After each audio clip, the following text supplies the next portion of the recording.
महर्षि उड़िया बाबा को भी एक उपासक ने प्रश्न किया था कि महाराज जी, मन कैसे रुके? तो उड़िया बाबा ने उत्तर दिया, नियम पालन से।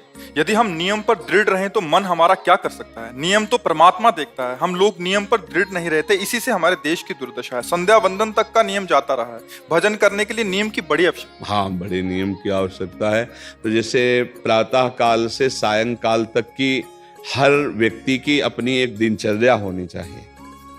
ऐसा नहीं कि आज हम 4 बजे उठे, कल 7 बजे उठे, पर फिर मन को आप कंट्रोल नहीं कर पाएंगे।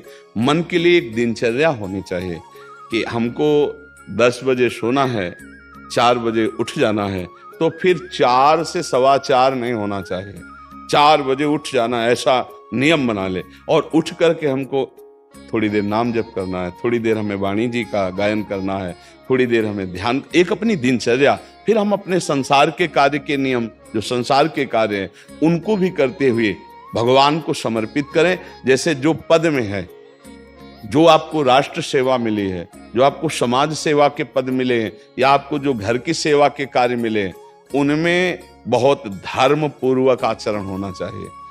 अगर आप अधर्म आचरण करते हैं, अपने पद का दुरुपयोग करते हैं, तो आप सुबह जग करके थोड़ा माला चला लीजिए, फिर भी आपका कल्याण नहीं होगा, क्योंकि आप अपने पद का, अपने सेवा का दुरुपयोग कर रहे हैं। जैसे हम जानते हैं कि अधर्म आचरण है, ये अधर्मी है, हमें पता है दोषी है, और वो हमको कुछ धन दे देता है, और हम उसको मुक्त करवाने की बात सोचते हैं, और जो निर्दोष है उसको फंसा देते हैं।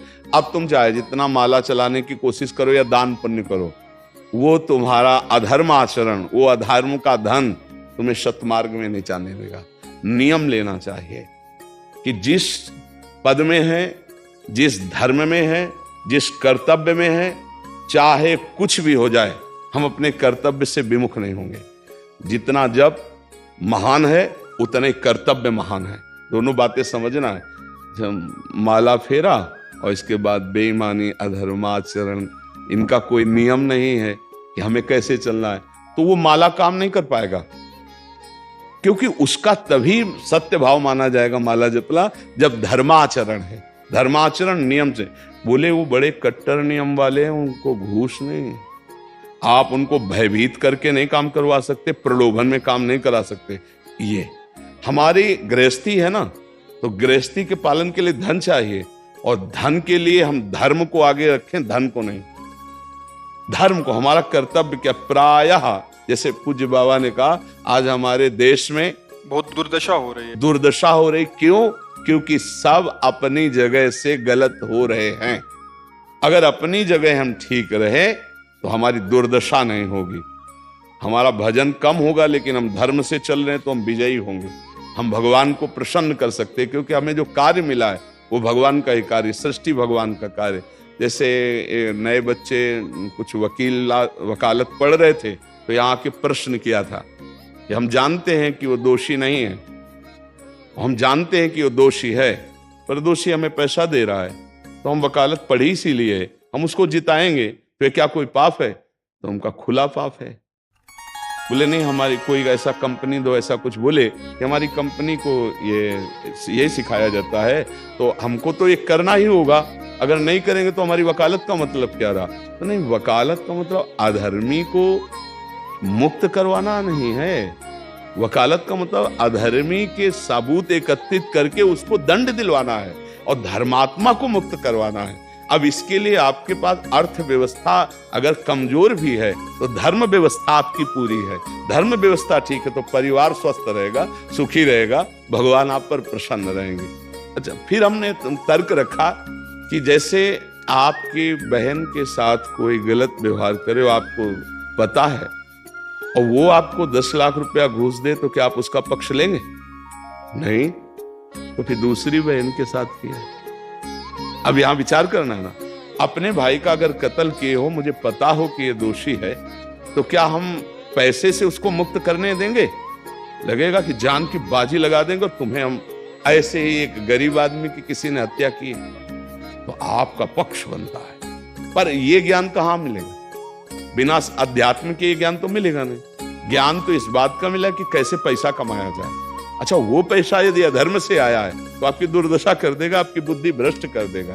तो जो बाबा कह रहे हैं कि आज हमारे समाज की बड़ी दुर्दशा हो रही, उसका कारण यही है कि हमें अध्यात्म का ज्ञान नहीं, हमें धर्म का ज्ञान नहीं, और बड़ी बड़ी गलतियां हो जाती है। बिल्कुल पता है आदमी निर्दोष है और हम धन के प्रभाव से उसको दंड दे देते हैं। वो दंडा भगवान जब आपको पलट कर देंगे तो आप सह नहीं पाओगे, उसका परिणाम बहुत बुरा होता है। तो इसलिए समाज को चाहिए अपने अपने कर्तव्य का पालन करते हुए एक नियमावली बना ले।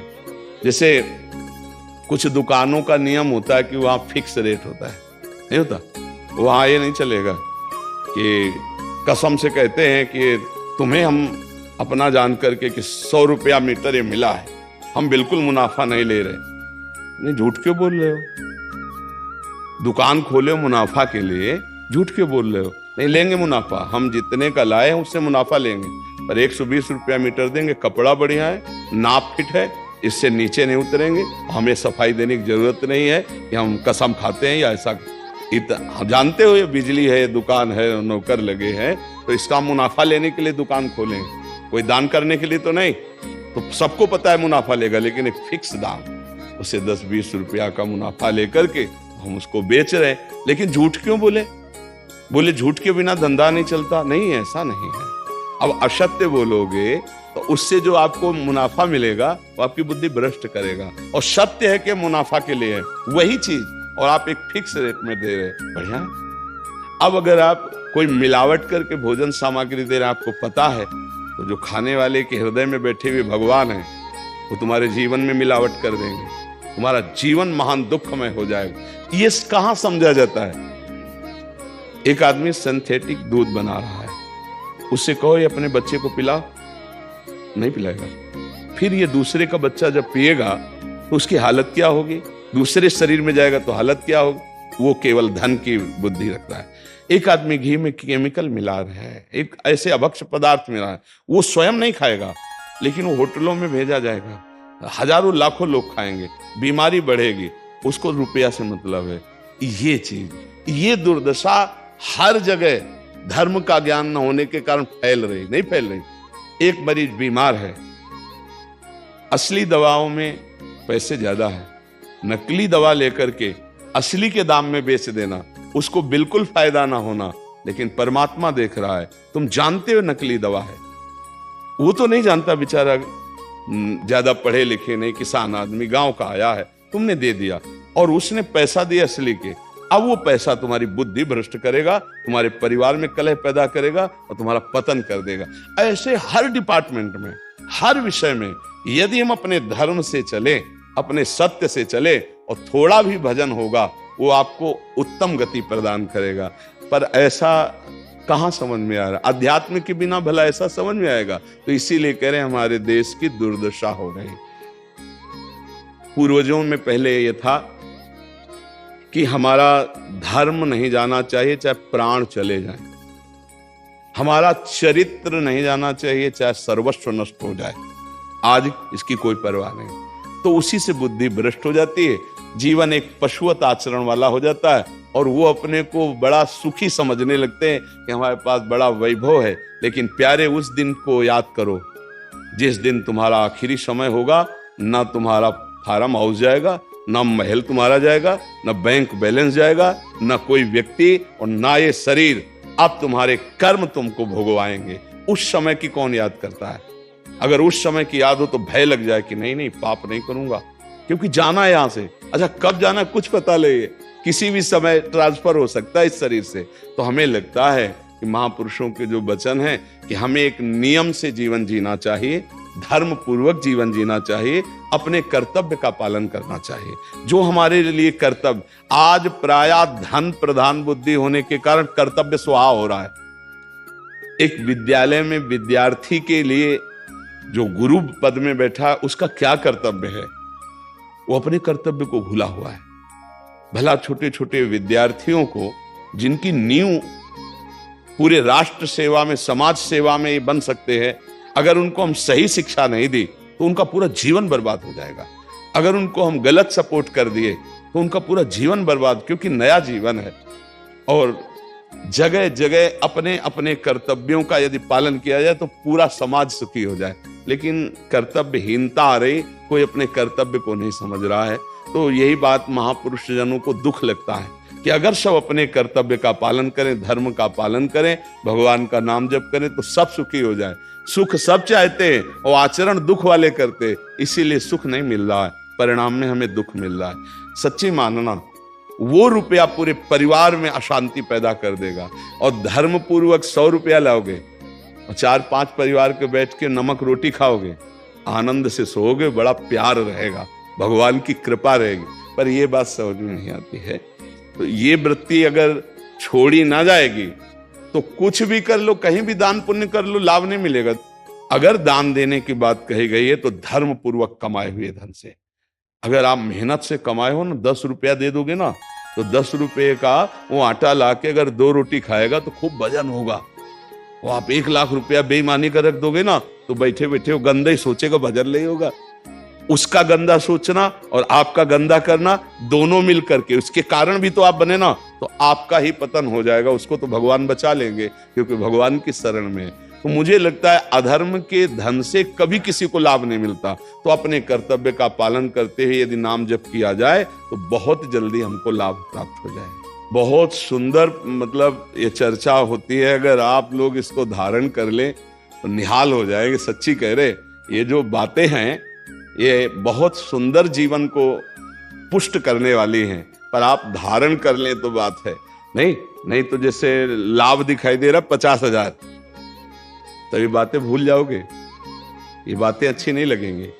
हे यार, बहुत बढ़िया काम घर में आएगा, पर हमारी ये बात ध्यान रखना, वो 50,000 घर में अशांति पैदा कर देगा। सच्ची मानना, आप धर्म से चलना, धर्म से चलोगे तो भगवान तुम्हारी रक्षा में रहेंगे। अधर्माचरण, देखो कैसी कैसी घटनाएं होती हैं। बढ़िया कार है, फिल्मी गाना लगाए चल रहे, और वो एक्सीडेंट हुआ, आग लग गई, बाहर निकल ही नहीं पाए, वो अंदर ही जल गए। क्या हुआ? ये करोड़ों रुपए की कार भूंज दिया तुमको अंदर ही बैठाल के, धू धू करके आग लग गई, अंदर जल।